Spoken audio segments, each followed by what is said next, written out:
Assalamualaikum warahmatullahi wabarakatuh. Bismillahirrahmanirrahim. Pada yang terhormat Bapak Kepala Sekolah SD di Kalibanteng, Bapak Ibu Guru yang saya hormati dan saya banggakan, syukur alhamdulillah hari ini kita bisa berkumpul di sini untuk aksi nyata modul 1.4 destinasi budaya positif di SD Negeri Kalibanteng. Untuk kegiatan pada hari ini nanti kita laksanakan dengan santai. Yang penting kegiatan hari ini terlaksana dengan baik, dapat diserap ilmunya dan berpedoman pada pembelajaran orang dewasa. Jadi saya harapkan nanti kelas kita aktif. Harapan saya seperti itu. Yang kedua, salah satu salam tidak lupa kita panjatkan kepada beliau junjungan kita Nabi Muhammad SAW, doanya, sahabatnya, dan mudah-mudahan kita semua mendapatkan syafaatnya di hari kiamat nanti. Amin. Bapak Ibu yang saya hormati, untuk kegiatan hari ini pada destinasi budaya positif itu ada beberapa poin, tapi sebelum dimulai kegiatan hari ini sudah kiranya Bapak Kepala Sekolah untuk menyampaikan sepatah dua kata dan mudah-mudahan dukungan dari Bapak bisa mensukseskan program guru penggerak saya Mahmud Siswandi JKP Angkatan 11 Kabupaten Brebes. Kepada Bapak kami persilakan. Assalamualaikum warahmatullahi wabarakatuh. Yang saya hormati rekan-rekan guru dan staf SD Negeri Kalibanteng. Pertama-tama marilah kita panjatkan puja dan syukur kepada Allah SWT yang telah memberikan kita nikmat sehat sehingga pada hari ini kita bisa meluangkan waktu untuk menghadiri acara yang sangat mulia ini di dalam kelas yang luar biasa ini untuk pemaparan aksi nyata modul 1.4 yang disusun oleh Bapak Muhammad Siswandi. Salawat serta salam senantiasa kita panjatkan kepada Nabi besar kita Nabi Muhammad SAW.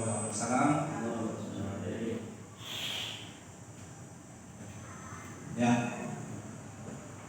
dalam pertemuan hari ini diharapkan kita semua dapat mengambil apa yang akan disampaikan oleh Bapak Siswandi. Ini termasuk ilmu yang sangat bermanfaat. Jadi saya mohon untuk rekan-rekan guru sekalian untuk mengikuti dengan cermat. Kalau ada unek-unek yang masih belum dipahami, bisa nanti ditanyakan pada Bapak Siswandi. Terus harapannya nanti teman-teman yang belum ikut program guru penggerak diharapkan nanti bisa mengikuti, ya, jangan malas untuk mengikuti program ini. Nanti banyak ilmu yang jenengan semuanya nanti akan dapatkan, dan untuk jangan malas untuk kalau ada pembukaan lagi nanti kayaknya ada mesti ya, jangan lupa nanti untuk mendaftar. Ya, itu bulan Oktober nanti ada pendaftaran, diharapkan semua untuk mendaftar lagi, ya. Ya, nanti ini aksi-nyata modul 1.4 diskriminasi budaya positif. Ya. Nah, ini sangat menarik ya. Budaya positif nanti akan dipaparkan oleh Pasis dan diharapkan nanti semuanya ikuti saja. Semoga acara ini berjalan dengan baik, lancar sampai akhir acara. Ya, sekiranya dari saya sekian. Assalamualaikum warahmatullahi wabarakatuh. Terima kasih Bapak. Bapak Ibu yang saya hormati, untuk memulai acara pada hari ini kita masuk pada konsep utama dulu, bahwa di modul budaya positif itu ada 8 ini. Yang pertama adalah perubahan paradigma belajar disusun dengan disiplin positif. Selanjutnya motivasi perilaku manusia, kebutuhan dasar manusia, posisi kontrol, restitusi, keyakinan kelas, dan segitiga restitusi. Mungkin dari Bapak Ibu sudah memahami modul ini, atau bahkan Bapak Ibu sudah melaksanakannya, cuma belum paham, oh ini ternyata restitusi, oh ini ternyata budaya positif. Jadi Bapak Ibu, apakah ada yang sudah memahami apakah itu budaya positif? Oh Bapak Ibu, sebelum acara yang dimulai, budaya positif apa sih? Mungkin ada yang bisa menyampaikan. Belum, Vina. Budaya positif itu kegiatan hal-hal yang baik-baik. Terima kasih. Ada yang lain? Ada pertanyaan begini Bapak Ibu. Kalau ada budaya positif berarti ada budaya negatif. Ya. Ya. Itu tidak perlu kita bahas.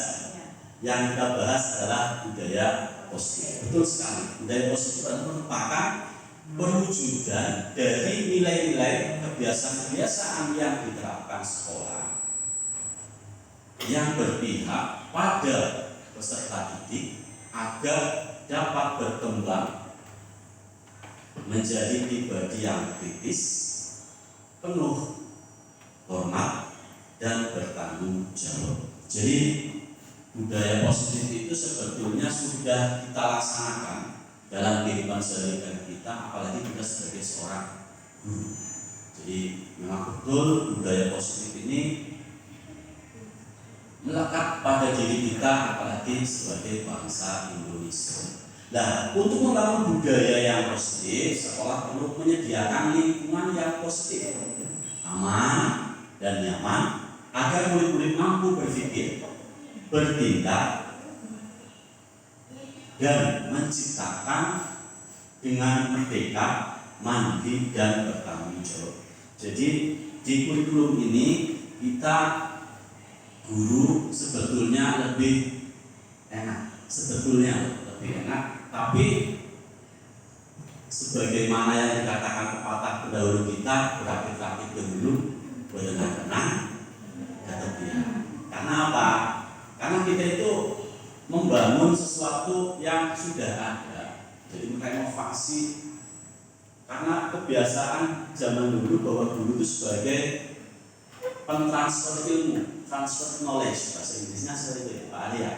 Jadi sebagai pentransfer ilmu, guru punya ilmu berikan pada anak. Nah sekarang tidak seperti itu, karena anak itu secara alami sudah memiliki kodratnya masing-masing, yaitu kodrat alam dan kodrat zaman. Sebagaimana yang dikatakan oleh Ki Hajar Dewantoro, kita sebagai guru hanya menuntun among bagaimana kita menuntun anak supaya berkembang sesuai dengan kodratnya masing-masing. Dan perubahan paradigma tentang teori kontrol lazimnya disiplin dikaitkan dengan kontrol, dalam hal ini kontrol guru menghadapi murid. sebelum kegiatan ini dilaksanakan, alangkah baiknya kita SDG dulu. Saya berikan kertas ini.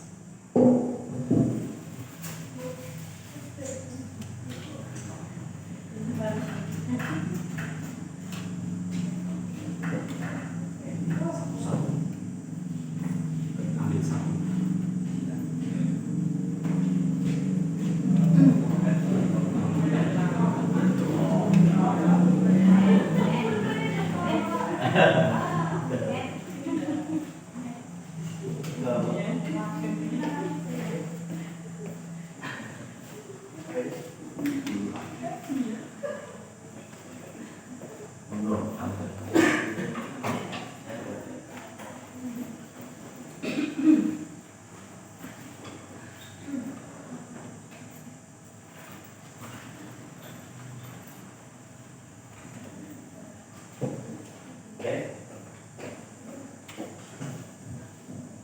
Oke, sekarang tugas Bapak Ibu adalah menuliskan sesuatu di kertas yang sudah saya buat.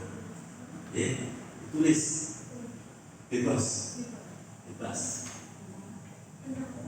Ekspresi boleh, Ekspresi boleh, undang-undang undang-undang boleh, boleh, kegiatan hari ini juga boleh.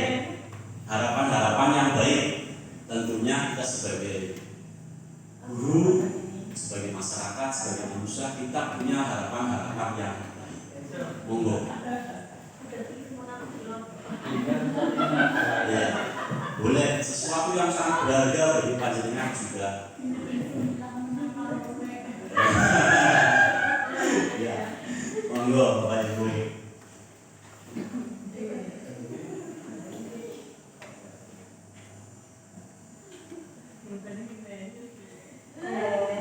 Oke, sudah ya? Sudah. Sekarang genggam tatap. Sekarang berpasangan. Ini sudah pasti berpasangan dengan teman sebangkunya boleh. Bapak Ibu boleh. Genggam tatap. Masukkan dalam tangan panjenengan. Ya, dalam tatap. Terus Bapak Ibu coba minta pada temannya kertas yang sudah dipegang oleh teman Bapak Ibu itu coba dipegang. Coba diminta. Boleh. Ada yang boleh langsung. Boleh. Ada yang tidak boleh. Oh, boleh. Oke. Ya, terima kasih. Nah, perubahan paradigma pada kegiatan kepala tangan sebetulnya ada nih Bapak dan Ibu, Bapak dan Bapak boleh. Itu dalam memberikan sesuatu atau di sini saya tuliskan benda atau sesuatu yang sangat berharga dari panjenengan itu yang tadi. Itu sudah diletakkan dan dikepalkan di tangan Bapak Ibu. Di situ ada berbagai macam syarat supaya Bapak Ibu mendapatkan. Yang pertama adalah dengan membujuk. Dengan membujuk Bapak Ibu, ini buat saya langsung berikan. Atau kalau sesuatu itu memang berharga banget, Bapak Ibu memberikannya pikir-pikir, pasti, ya. Maka anak-anak kita juga sering melakukan hal semacam itu. Yang kedua, bisa saja mengancam. Ayo, kalau nggak boleh, bagaimana? Selanjutnya menghardik, mengeluarkan kata-kata yang kurang pas. Ada juga yang lain, bolehlah buat saya. Gitu. Selanjutnya ada yang menyuap, kayak gua aku tak bayar. Selanjutnya apa saja agar dapat membuka tangan kepala di teman Bapak Ibu semua. Jadi permainan ini sebetulnya manusia dalam mendapatkan sesuatu tentunya mereka melakukan yang namanya usaha, suatu usaha. Guru itu sebetulnya dalam teori terbaru itu tidak akan pernah bisa merubah nasib anak. Tidak bisa. Karena setiap anak itu sudah punya kodratnya masing-masing. Nanti akan kita bahas pada posisi kontrol kita sebagai. Dan perubahan paradigma teori kontrol atau ilusi kontrol. Yang pertama itu ada sebuah ilusi, ada sebuah ilustrasi. Ilusi kontrol dulu, mengontrol dulu. Pada dasarnya kita tidak dapat memaksa murid untuk berbuat sesuatu jika murid tersebut memilih untuk tidak melakukannya. Walaupun tampaknya kita sedang mengontrol perilaku murid tersebut, hal ini karena murid tersebut sedang mengizinkan dirinya dikontrol. Saat itu bentuk kontrol guru menjadi kebutuhan dasar yang dipilih murid tersebut. Teori kontrol menyatakan bahwa semua perilaku memiliki tujuan, bahkan terhadap perilaku yang tidak disukai. Yang kedua, ilusi bahwa kritik dan membuat orang merasa bersalah dapat menguatkan karakter. Jadi seperti kita melakukan pembiasaan baik di sekolah, itu akan membentuk karakter siswa. Karena ada teori yang mengatakan jika sesuatu itu diulang-ulang, maka akan terbentuk karakter yang dia ulang-ulang tersebut. Menggunakan kritik dan rasa bersalah untuk mengontrol murid menuju pada identitas gagal. Mereka belajar untuk merasa buruk tentang diri mereka. Mereka mengembangkan dialog diri yang negatif. Kadangkala sulit bagi guru untuk mengidentifikasi bahwa mereka melakukan perilaku ini karena seringkali guru cukup menggunakan suara halus untuk menyampaikan perasaan negatif atau bahasa berbesarnya menyinggung atau menyindir. Lanjut. Perubahan paradigma teori kontrol atau ilusi kontrol bahwa semua penguatan positif efektif dan bermanfaat. Jadi kalau penguatan itu positif, maka efektif dan bermanfaat.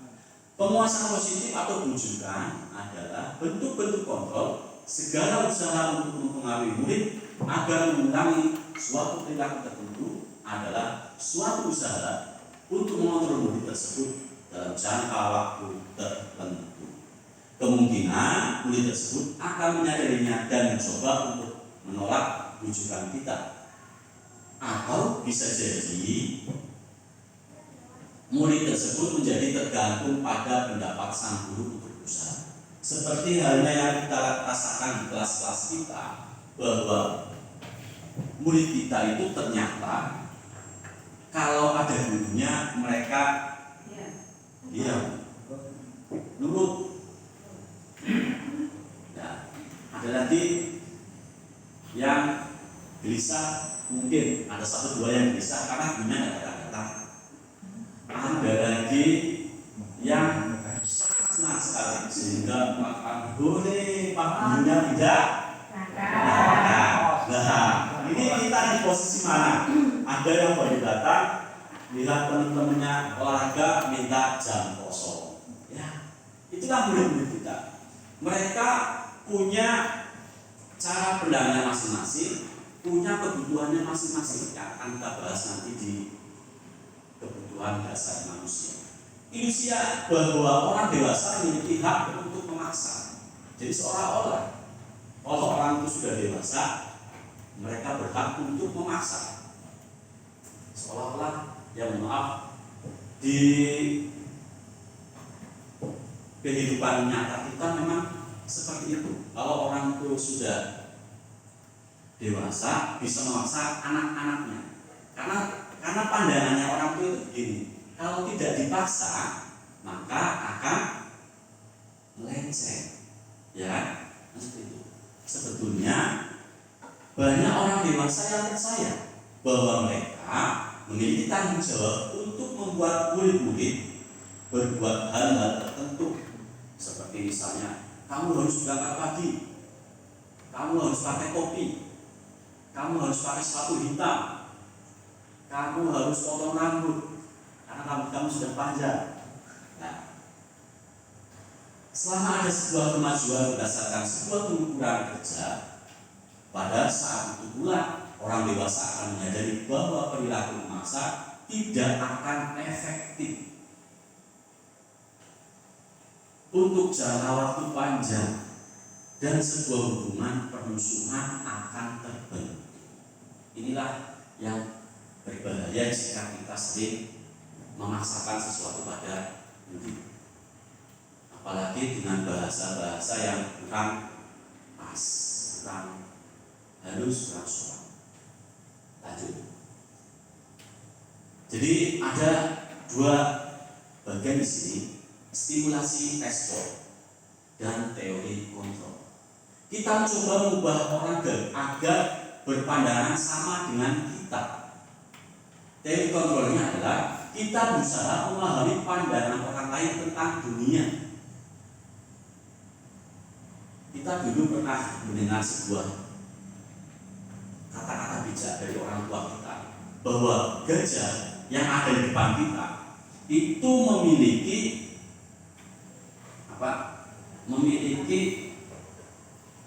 pemahaman yang berbeda-beda bagi anak-anak kita. Anak yang melihat gajah itu belalainya panjang, maka dia pulang rumah ditanya sama ibunya, "Tom, kamu lihat gajah?" "Iya." "Apa itu gajah?" "Belalainya panjang." Ya. Anak yang melihat gajah itu ya badannya besar, pulang ke rumah dia akan mengatakan badannya besar.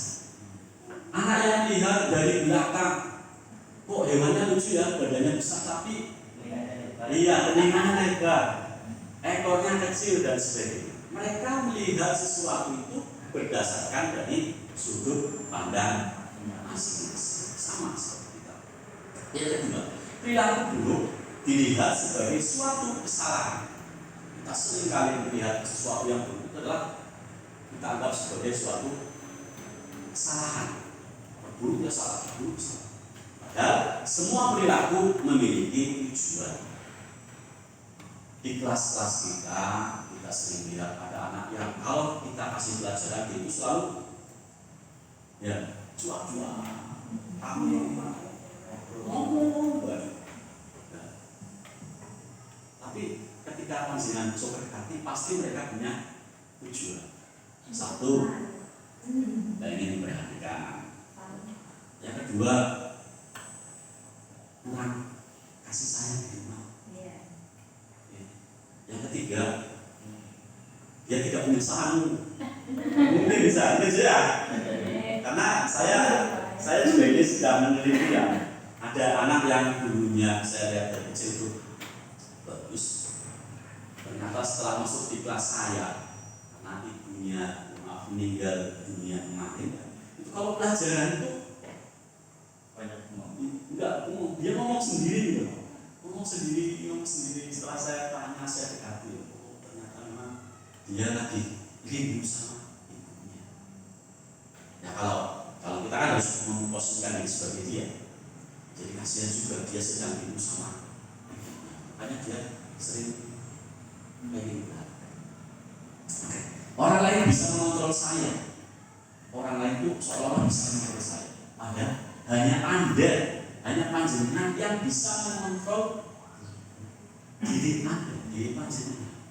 Jadi yang bisa mengontrol itu bukan orang lain, diri panjenengan. Selanjutnya, saya bisa mengontrol orang lain. Kebalikannya, Anda tidak bisa mengontrol orang lain. Ya. Pemaksaan ada pada saat rujukan gagal. Seperti yang tadi saya katakan, seolah-olah kalau anak itu melakukan sebuah kesalahan, kita paksa, kamu harus seperti ini.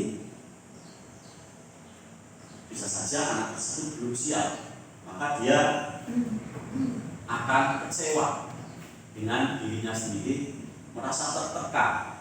Ketika mereka dewasa akan melakukan pembalasan kepada anak yang lebih kecil, kepada orang lain, karena dirinya sudah merasa puas. Oke. Model berpikir menang kalah. Ini yang stimulus responnya. Kita di dalam kelas usahakan untuk tidak mengadu, mengkonfrontasi, tapi harusnya kita mengkonfirmasi. Ada dua istilah yang mirip-mirip tapi maknanya sangat berbeda jauh, mengkonfirmasi dan mengkonfrontasi. Misalnya ada kasus A melakukan sesuatu terhadap B, maka di situ yang diterapkan adalah konfirmasi tindakan. Nanti akan kita bahas di restitusi. Nah, teori kontrol yang itu adalah model berpikir menang kalah, menang bukan menang kalah, atau dalam bahasa lainnya disebut dengan win-win solution. Kita menang, mereka juga menang. Orang timur mengatakan maju luhur aja ngedek insya. Siapnya apa? Kita boleh terbang tinggi, tapi tidak boleh merendahkan yang lain. Lanjut, kita masuk pada disiplin positif. Makna disiplin adalah apa yang terlintas ketika kita mendengar kata disiplin, seolah-olah disiplin itu masuk pada dunia yang khas, ya, militer, ya, disiplin militer. Kalau di Thailand ada disiplin, ada wajib militer. Nah, kalau di Indonesia tidak ada. Jadi disiplin dan hukuman, apakah artinya sama apa berbeda, Bapak Ibu? Sama apa beda? Monggo. Beda. Beda. Ya. Apa itu hukuman? Hukuman itu konsekuensi atas tindakan yang kita lakukan. Oke. Kalau disiplin? Disiplin itu ketentuan-ketentuan yang harus kita jalankan. Oke, terus. Jadi makna disiplin berasal dari bahasa Latin disiplina, yang artinya belajar. Makna asal dari kata ini berkonotasi dengan disiplin diri dari murid-murid Sokrates dan Plato. Ini filsuf-filsuf Barat. Disiplin diri membuat orang dari potensinya menuju sebuah tujuan apa yang dia hargai. Contoh, kita belajar juga punya tujuannya masing-masing. Ada yang belajar karena mungkin pengen bisa ranking 1. Ada yang belajar karena pengen mendapatkan ilmu pengetahuan dan sebagainya. Namun dalam budaya kita, makna kita kata disiplin telah berubah menjadi suatu seseorang pada orang lain untuk mendapatkan kepatuhan. Kita cenderung menghubungkan kata disiplin dengan ketidaknyamanan. Jadi seolah-olah disiplin itu kalau di sekolah ya kamu berangkat pagi, kamu harus pakai seragam, kamu harus mematuhi aturan-aturan di sekolah. Kata disiplin sering dikaitkan dengan tata tertib, teratur, dan kepatuhan pada peraturan. Itulah yang terjadi di kelas-kelas kita atau di sekolah kita. Maka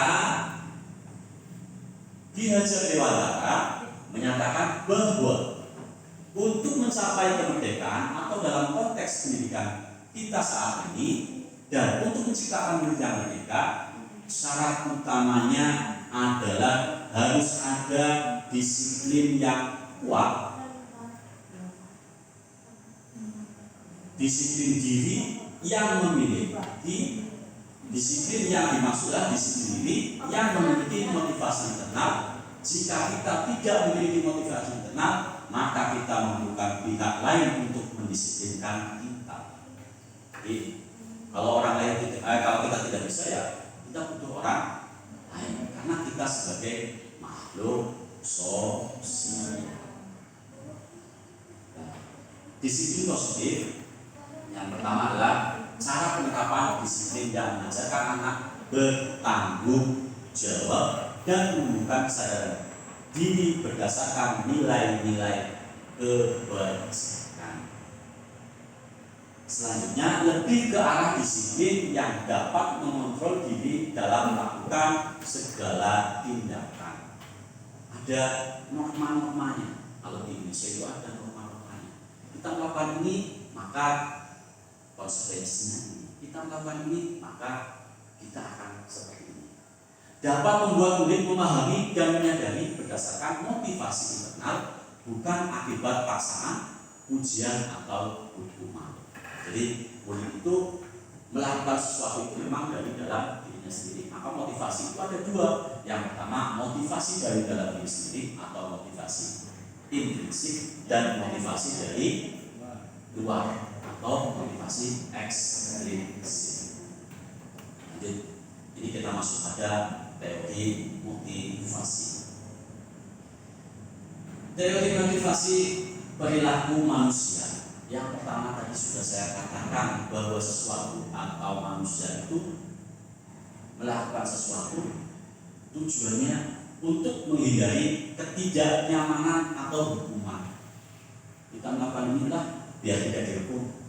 Saya melakukan ini lah biar kita hidupnya tenang. Tugasnya saya kerjakan sekarang biar nanti malam saya bisa nonton TV. Saya kerjakan sekarang biar nanti teman-teman saya sini main, saya bisa ikut main. Nah, itu untuk menghindari ketidaknyamanan. Selanjutnya, untuk mendapatkan imbalan atau penghargaan dari orang lain. Saya ikut program misalnya, Pak, lah biar saya nanti bisa terkenal, ya, saya bisa ikut jadi jabatan yang lebih tinggi lagi dan sebagainya. Itu mendapatkan penghargaan. Anak-anak juga melakukan seperti itu. Dalam beberapa kasus saya teliti juga bahwa anak-anak itu kalau dari libur itu cenderung pengen ke sekolah, pengen berangkat sekolah. Saya tanya alasannya kenapa kamu kok libur-libur mau-maunya ke sekolah. Anak banyak kan jawab, kamu di rumah nggak dapat sangu. Betul nggak? Kalau di rumah sepi, nggak ada temannya, diperintahin bayi mamanya, disuruh-suruh sama ibu bapaknya. Bapaknya punya sawah, disuruh ke sawah nanam jagung. Itu apa kenyataan yang ada di dunia kita, di sekolah-sekolah kita. Jadi mereka melakukan sesuatu itu karena memang ada motivasinya, pasti ada motivasinya. Anak-anak yang rajin itu motivasinya bermacam-macam.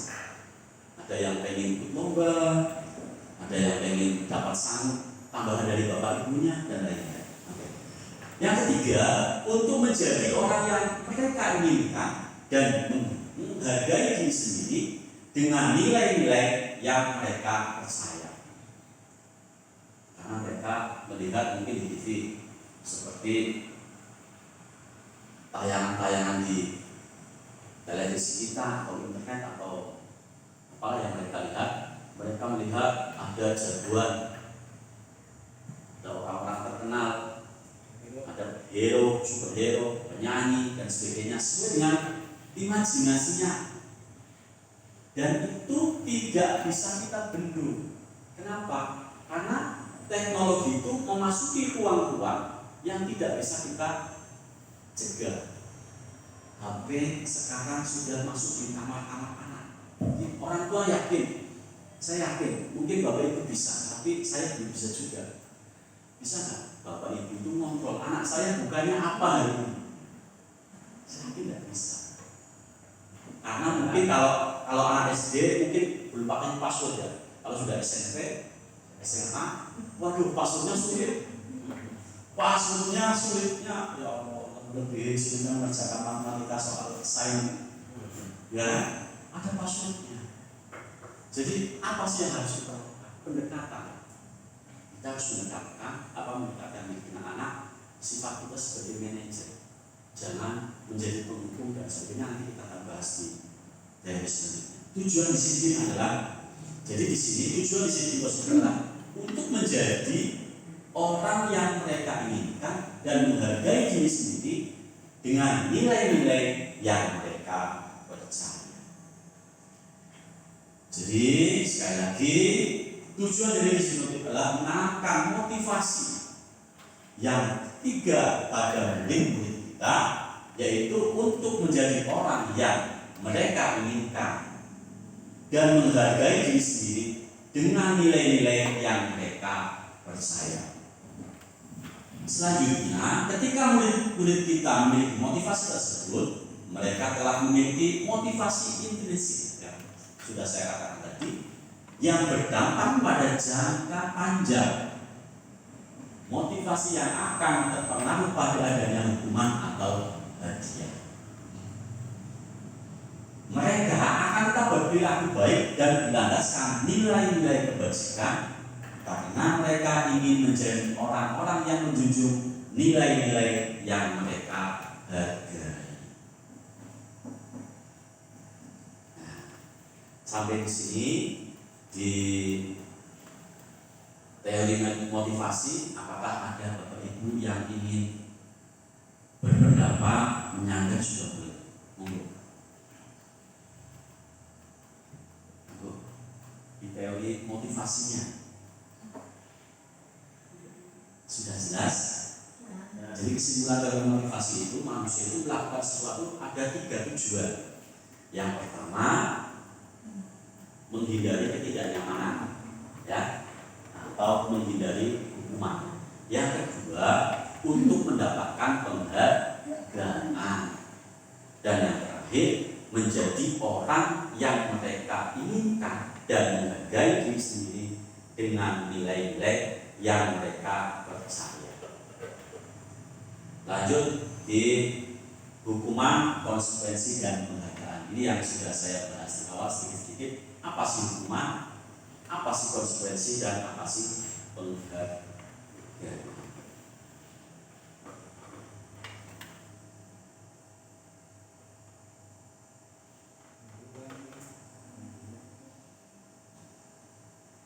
Kita lihat video ini sebentar.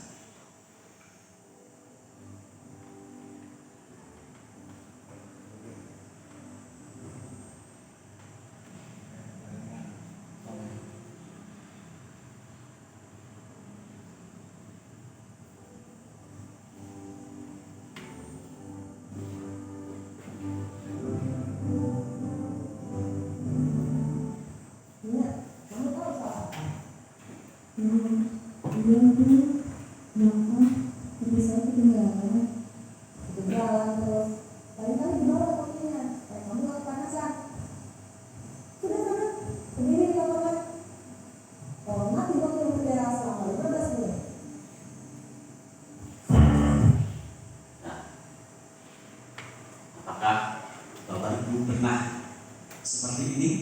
Sering. Oh.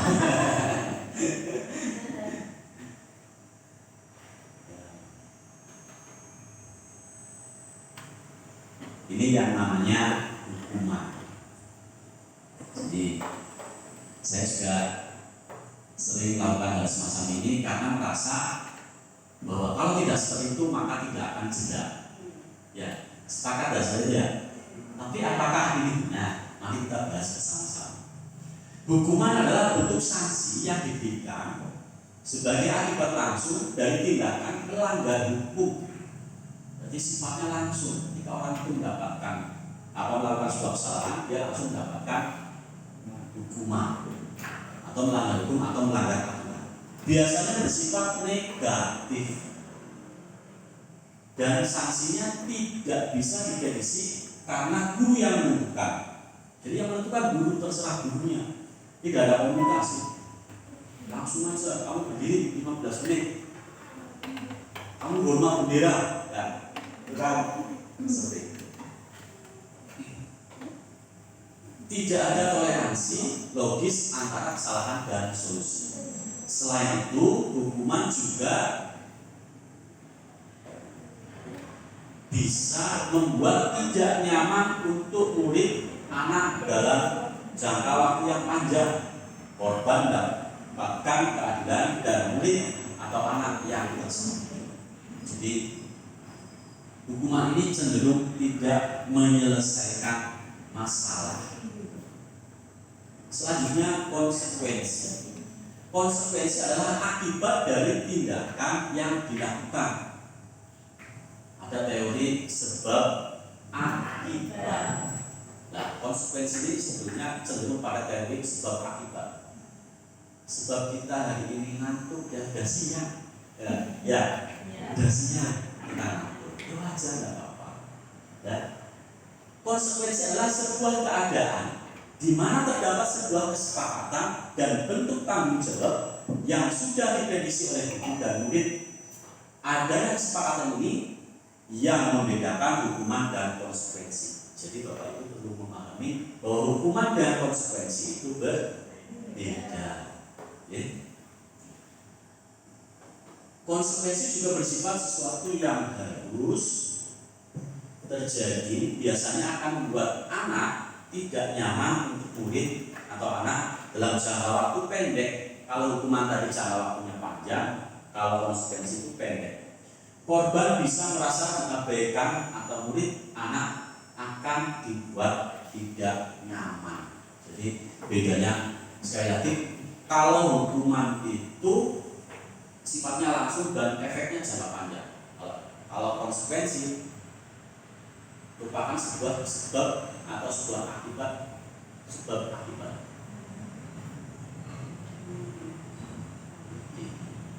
Ya, video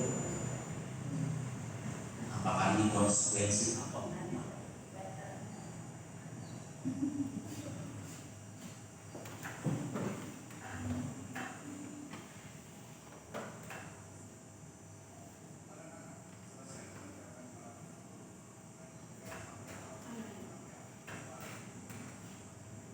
Jelas suaranya ya?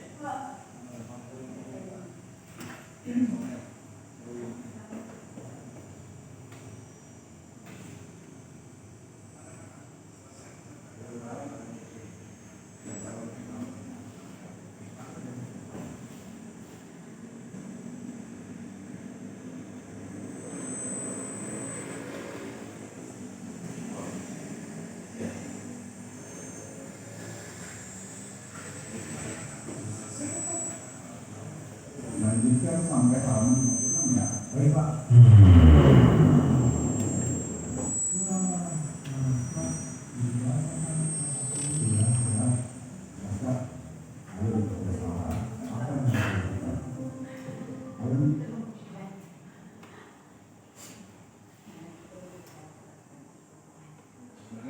Saya ulangi ya. Saya ulangi.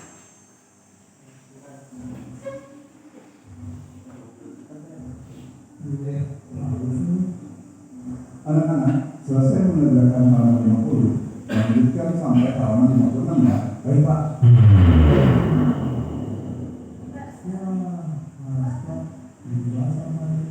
Sudah. Pasca, ayo kita salah. Apa yang harus dilakukan? Ayo. Ini juga sering kita lakukan pada kelas kita. Sudah mengerjakan 1 sampai 25. Waktunya masih panjang, kerjanya sudah selesai. Tambah lagi, setuju lah? Setuju lah? Ya. Kita setuju, kita akui lah. Ya, kita akui sebenarnya. Ya.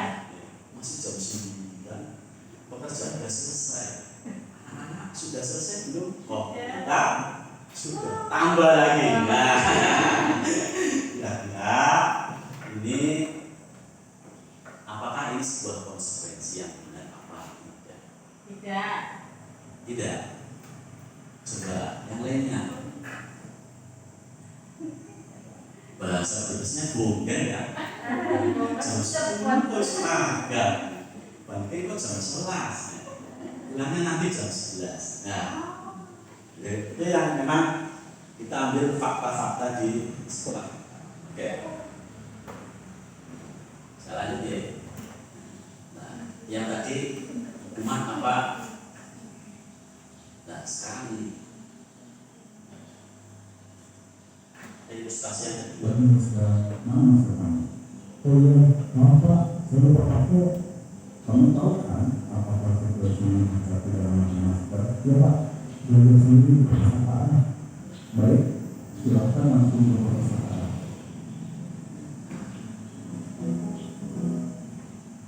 Ini konsekuensi apa hukuman? sebelumnya? Konsekuensi. Oke, pinter. Konsekuensi. Alasannya kenapa?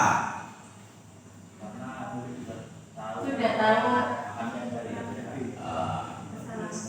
Murid sudah tahu bahwa jika melanggar dia harus melakukan apa, gitu ya? Terus pinter sih. Jadi setelah Bapak Ibu paham tentang hukuman dan konsekuensi, kita masuk pada restitusi. Restitusi adalah proses menciptakan kondisi bagi murid untuk memperbaiki kesalahan mereka. Jadi inilah yang kita harapkan. Jadi murid itu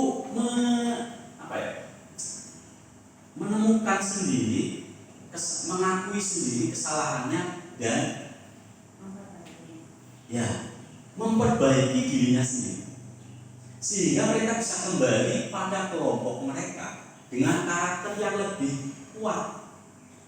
Restitusi juga sebuah proses kolaborasi yang mengajarkan murid untuk mencari solusi untuk masalah dan membantu murid berpikir tentang orang seperti apa yang mereka inginkan dan bagaimana mereka harus memperlakukan orang lain.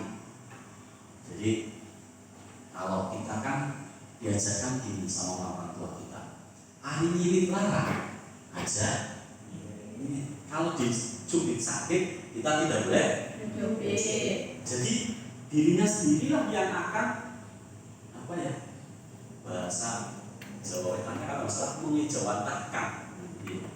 Ada sih, mulai dari dirinya sendiri, kembalikan pada dirinya sendiri. Jadi di restitusi ini ada video restitusi yang saya putar.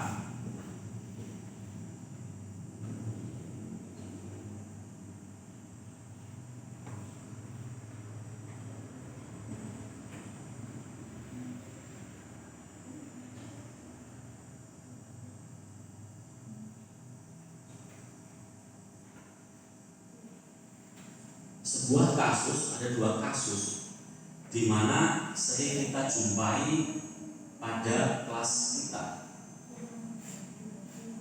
Skenario praktik segitiga restitusi saya dengan murid saya kelas 5. Skenario-nya seperti inilah yang sering kita hadapi di kelas-kelas kita. Anak terlambat masuk ke sekolah. Bapak Ibu bisa menyimak video ini.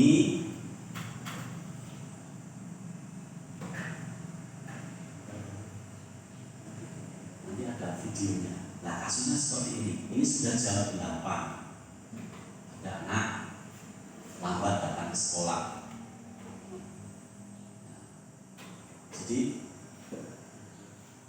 itu tidak boleh langsung dimarahi di depan kelas, tapi suruh duduk dulu dan nanti menghadap ke kantor. Kita tanyakan dan di proses inilah nanti anak tersebut bisa memahami, menyadari dan mencari solusi untuk dirinya sendiri. Bagaimana caranya? Agak panjang. Ini sampai sini. Tetap memberikan apresiasi, memberikan salam. Kasus yang kedua adalah anak yang tidak mengerjakan PR.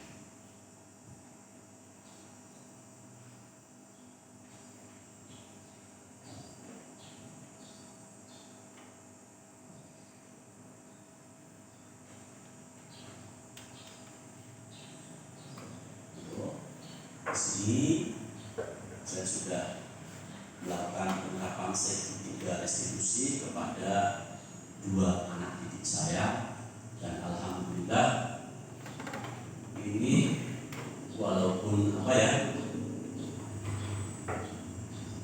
dalam kehidupan kita sering terjadi, tapi tapi memang bisa kita cari solusinya dengan bahasa santun. Mereka menemukan masalahnya dan mereka memperbaiki, berjanji, dan yang terakhir mereka menyadari bahwa semua yang mereka lakukan bisa ada solusinya. Ini tanggapannya.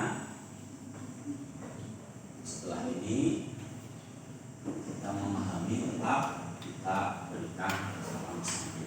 Tanggapannya.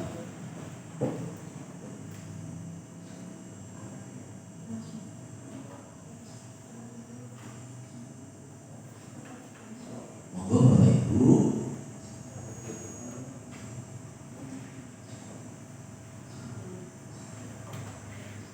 Tanggapannya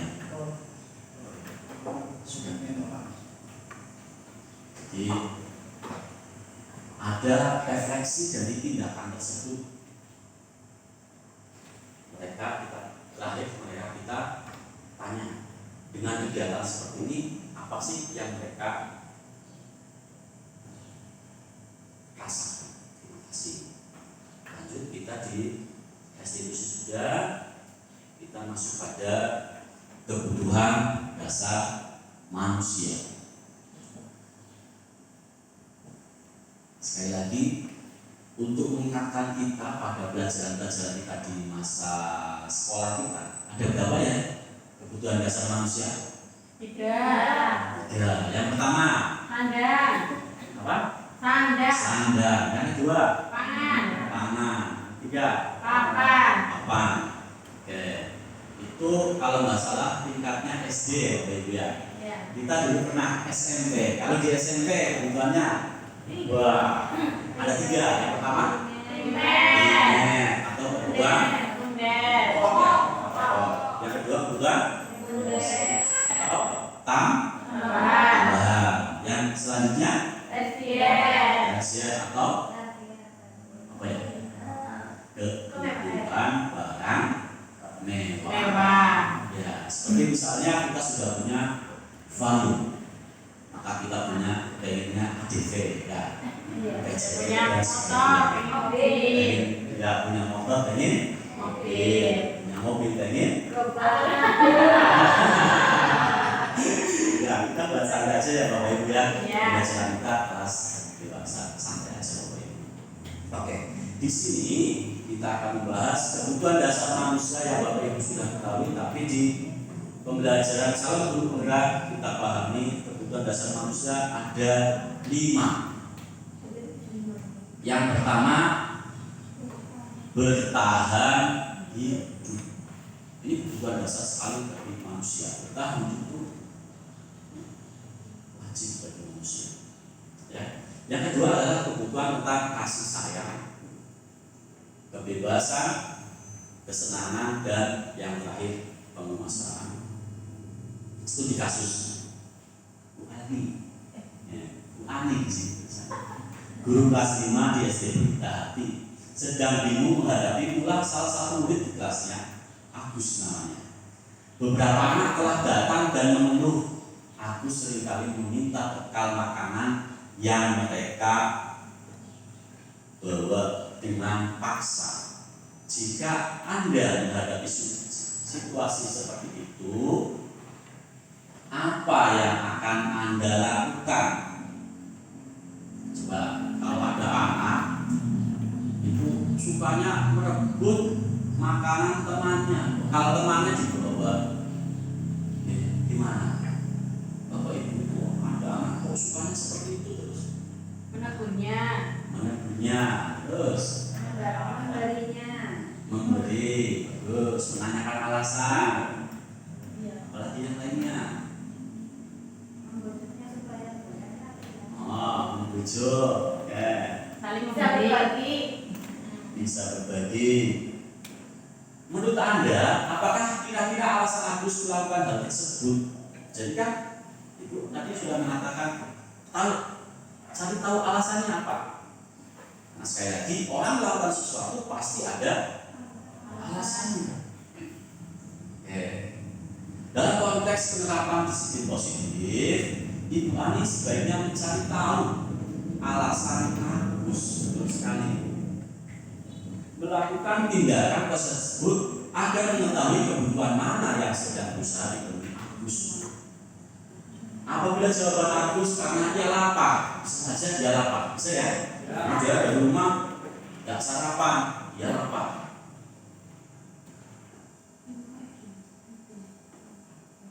Dan orang tuanya tidak membawakannya bekal makan siang. Kebutuhannya adalah kebutuhan bertahan hidup. Bapak Ibu tahu, oh ternyata anak tersebut apa? Supaya dia bertahan hidup, dia meminta sesuatu pada teman. Yang kedua, apabila jawaban Agus karena dia senang, temannya jadi memperhatikan.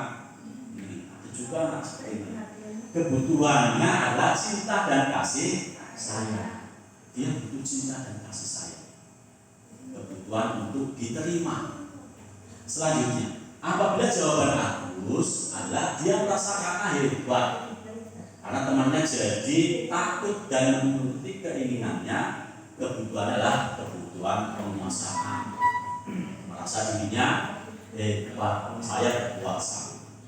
Selanjutnya, apabila Agus menjawab karena dia merasa bosan dengan bekal yang dibawakan ibunya, karena selalu membawakan bekal yang sama, kebutuhannya adalah kebebasan. Pakai tempe, buat tahu, banyak masa bisa tempe, tahu, segoreng, buat ya.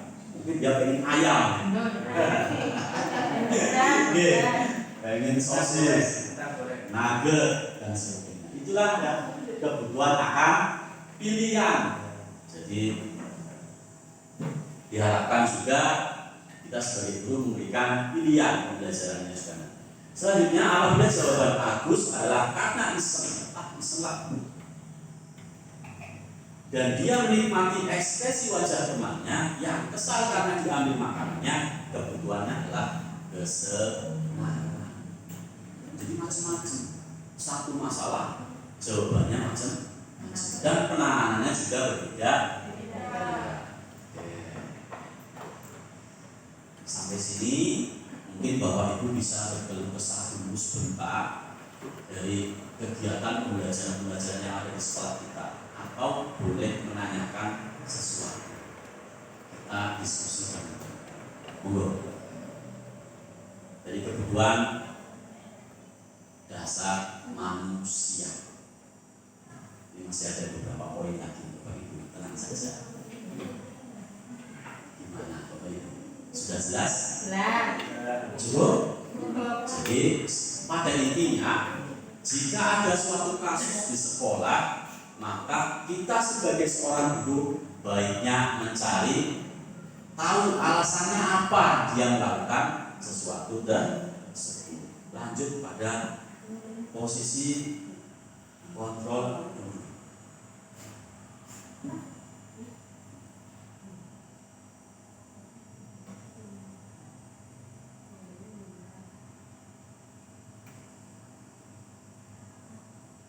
Nah, 5 posisi kontrol. Yang pertama adalah penghukum.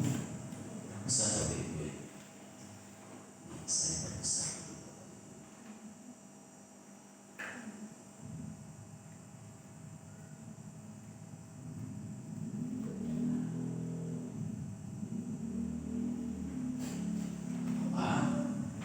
Ibu santai, mudah-mudahan ilmunya bisa terserap dan bermanfaat buat kita semua.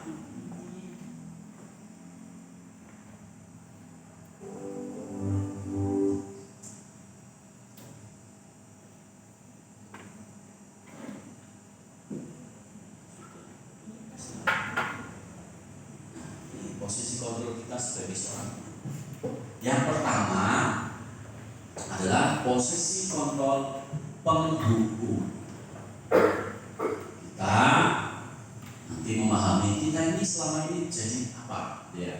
Yang kedua, pembuat rasa bersalah.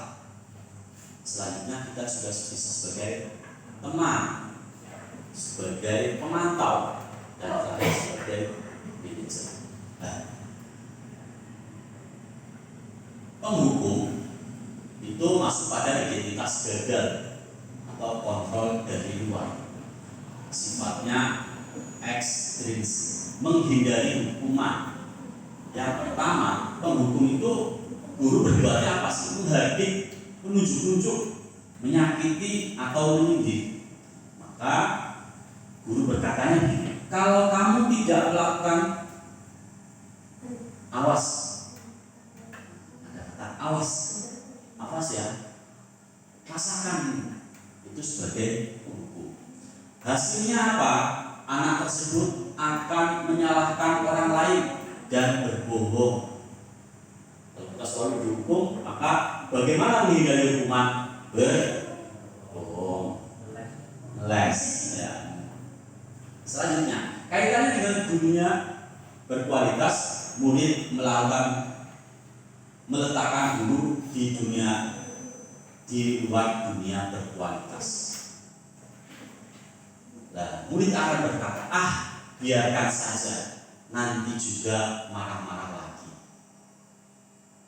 Nah, jadi itu yang akan dikatakan oleh murid kita, biarkan saja, biasa, pasti biasa marah-marah, nanti juga marah-marah lagi kalau tidak mengerjakan PR. Ya, mungkin seperti itu. Nah, yang kedua, membuat orang merasa bersalah. Yang dilakukan dulu itu biasanya berceramah dan mengatakan seharusnya saya kecewa. Nah, itu yang Bapak Ibu katakan. Seharusnya begini. Saya kecewa. Guru berkata seharusnya kamu sudah tahu, ibu lelah sekali, saya lelah sekali. Mengatakannya, Bapak stres ini menghadapi kamu. Dikasih pelajaran KPK FEB kelas 6, kelas 5 nggak bisa. Tambah-tambahan nggak bisa. Pembagian nggak bisa. Pembahasan nggak bisa. Nah, ini fakta di kelas-kelas ini. Ya, Bapak Ibu. Hasilnya apa? Menyembunyikan, menyangkal, dan berbohong. Maka anak-anak akan menyembunyikan sesuatu, akan berbohong, akan menyangkal. Bu, Pak, kenapa hari ini kamu tidak masuk? Sakit. Padahal hari itu ada imunisasi. Kan fakta. Mereka akan berbohong. Murid meletakkan guru dalam dunia berkualitas. Selanjutnya dia akan mengatakan, maafkan saya. Ini. Dan dampak pada murid merasa rendah diri.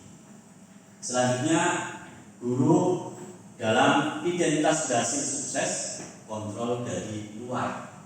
Kita akan menjadi mengharapkan imbalan atau ketergantungan pada orang lain. Maka guru akan menduduki posisi yang pertama adalah sebagai teman. Nah, dalam posisi sebagai teman, apa sih yang biasa guru berbuat? Membuatkan alasan-alasan untuk muridnya.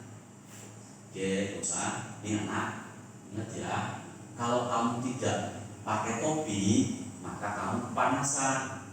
Jadi ada alasan sebagai teman. Ayolah lakukan demi Bapak, demi Ibu. Itu yang guru katakan. Selanjutnya, masa kamu tidak mau? Ingat, Bapak Ibu tidak pernah bangga. Maka hasilnya adalah siswa menjadi ketergantungan. Seperti yang tadi saya katakan di awal, kalau ada gurunya aktif, diam, tapi kalau tidak ada gurunya, rame, jampos. Murid meletakkan guru sebagai orang yang sangat penting di dunia berkualitas. Ini lebih baik kita kalau jadi teman itu lebih baik. Dia menganggap bahwa gurunya itu orang yang berkualitas. Dan murid berkata, saya pikir Bapak Ibu teman saya. Ternyata begitu. Dampak pada murid adalah lemah, tidak mandiri, dan tergantung. Nah, selanjutnya posisi pemantau, menghitung dan mengukur. Itu akan menghitung, mengukur. Jadi seolah-olah analisis itu, ini kamu kelasnya nggak bisa ini, kamu nggak bisa ini, dihitung, diukur-ukur. Nah, guru berkata, apa peraturannya? Kok kamu nggak pakai sepatu? Apa? Kamu sudah baca peraturannya? Hasilnya menyesuaikan diri bila diawasi. Kalau muridnya diawasi, maka dia menyesuaikan. Anak guru. Ini yang terjadi jujur pada diri saya, jujur aja ini. Anak pasti. Masa kelasnya diam. Jadi di depan pintu itu ya ada satu anak yang di dalam kelas ramai. Anak pasti. Ya mudah-mudahan dengan mengikuti kegiatan belajar ini kita seperti itu mulai berubah, khususnya pada diri saya pribadi. Murid berkata, berapa banyak bintang yang saya harus peroleh? Berapa halaman yang harus saya tulis? Ini sering juga ditanyakan anak-anak kita. Pirang lembar kamu? Berapa lembar? Jadi hal-hal semacam ini sebetulnya ada di kelas-kelas kita. Nah, di sini saja kita memahami. Ya, dampak pada murid menitik beratkan pada sanksi atau hadiah untuk dirinya. Kerjakan tugas biar tidak dihukum. Kalau nggak mengerjakan tugas nanti saya suruh lari-lari dan sebagainya. Maka dampak pada murid di situ adalah menitik beratkan pada sanksi dan yang terakhir inilah yang kita harapkan guru sebagai manajer menghargai dirinya sendiri. Anak nanti menghargai dirinya sendiri. Yang pertama mengajukan pertanyaan-pertanyaan. Ya, kita mengajukan pertanyaan-pertanyaan. Selanjutnya, apa yang kita yakini? Yakini ini dalam hal apa? Kita nanti kan sudah membuat sebuah yang namanya keyakinan kelas. Apa yang bisa kau kerjakan untuk memperbaiki masalah ini? Dan hasilnya adalah menguatkan pribadi, mengatakan dirinya sebagai individu yang positif dalam dunia berkualitas. Bagaimana caranya? Saya bisa memperbaiki keadaan atau solusinya bagaimana? Dan dampak pada adalah mengevaluasi diri, bagaimana cara memperbaiki diri. Oke, jadi sekali lagi posisi kita nanti guru sebagai manajer. Guru berbuat sesuatu bersama murid, mempersilahkan murid, mempertanggungjawabkan perilakunya dan mendukung murid agar dapat menemukan solusi atas permasalahannya sendiri. Posisi manajer mengacu pada restitusi yang dapat menjadikan murid sebagai manajer bagi dirinya sendiri sehingga tercipta identitas positif atau berhasil pada murid.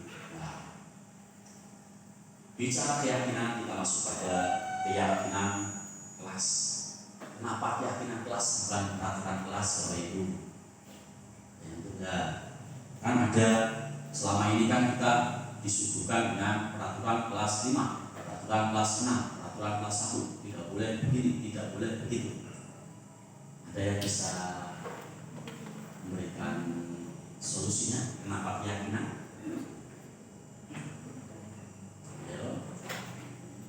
Apa Bu Vina? Ya, kalau keyakinan itu sesuatu yang diyakini diri sendiri, jadi sesuai keinginan sendiri. Secara peraturan itu sudah ditentukan dari pihak sekolah. Oke, terima kasih. Jadi mengapa keyakinan kelas bukan peraturan kelas? Yang pertama, peraturan itu contohnya membuang sampah pada temannya, pada tempatnya. Ini yang sering kita cok bagi teman anak-anak kita. Buanglah sampah pada temannya, salah, dan tempatnya. Itu adalah salah satu bentuk peraturan. Merapikan kembali buku barang yang telah dipakai. Di kelas-kelas kita kalau tidak ada perpustakaannya ya bukunya di dalam kelas. Anak-anak baca buku, ambil buku, ambilnya kayak kita. Selesai, walang-walangan dan sebagainya. Itu kelas-kelas kita. Ya. Maka kita buat peraturan merapikan buku barang yang telah dipakai. Melepaskan sepatu di kelas saat lingkungan hujan berair, ini cocok sekali dengan SD kita kali Bandeng.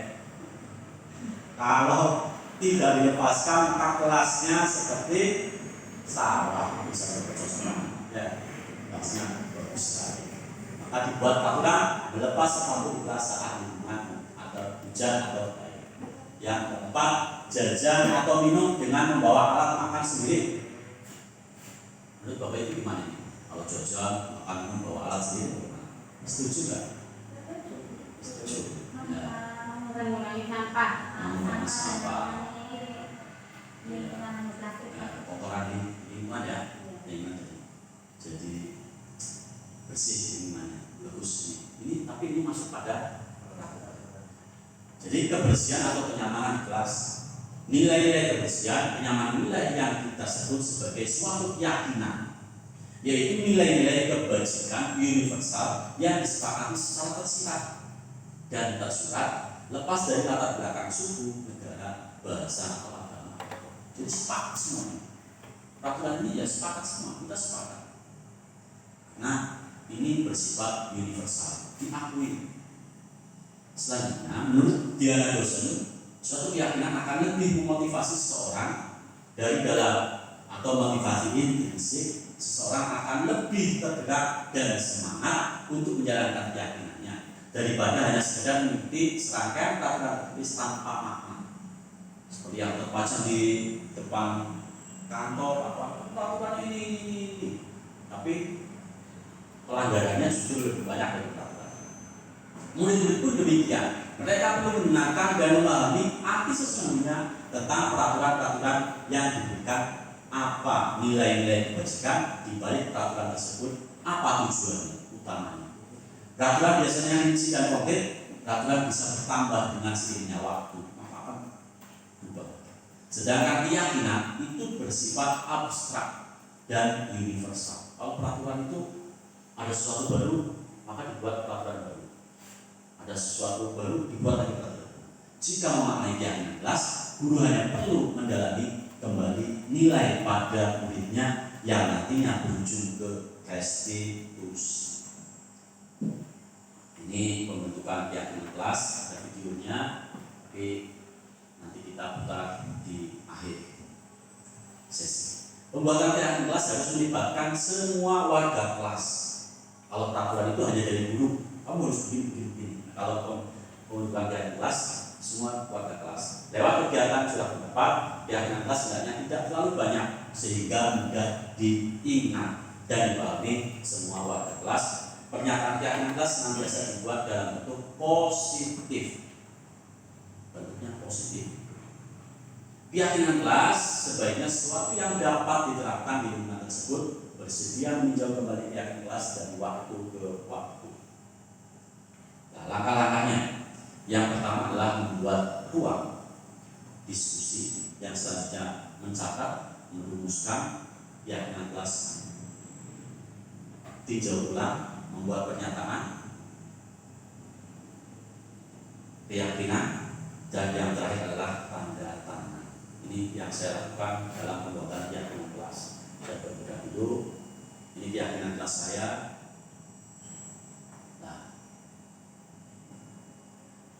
Jadi ada perbedaan antara peraturan dan keyakinan kelas. Kalau peraturan selalu kembalikan buku ke tempatnya.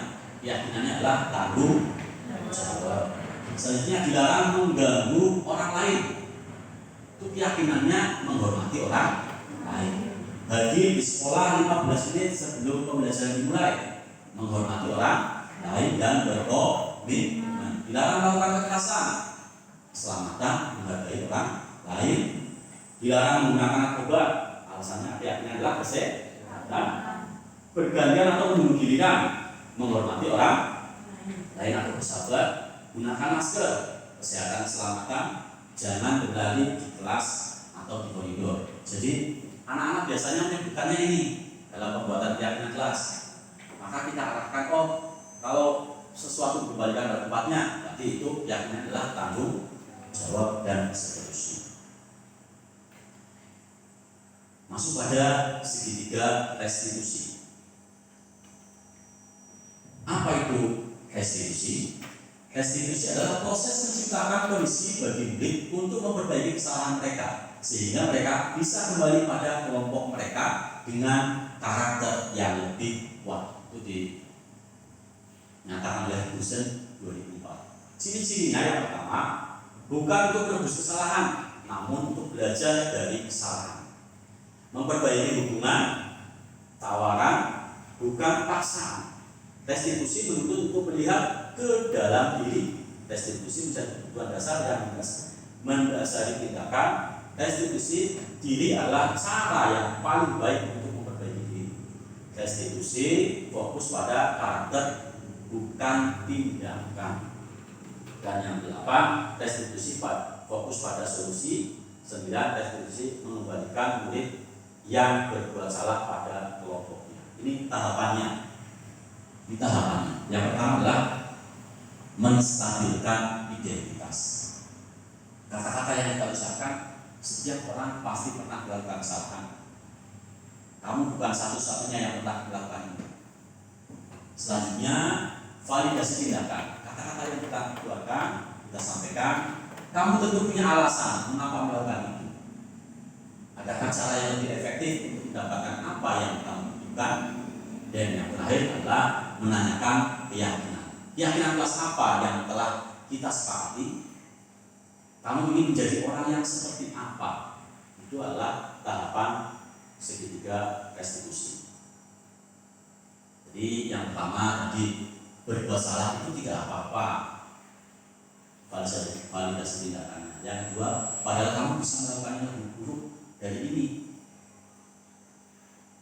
Apa yang kita percaya sebagai kelas atau golongan? Ini dokumentasinya saya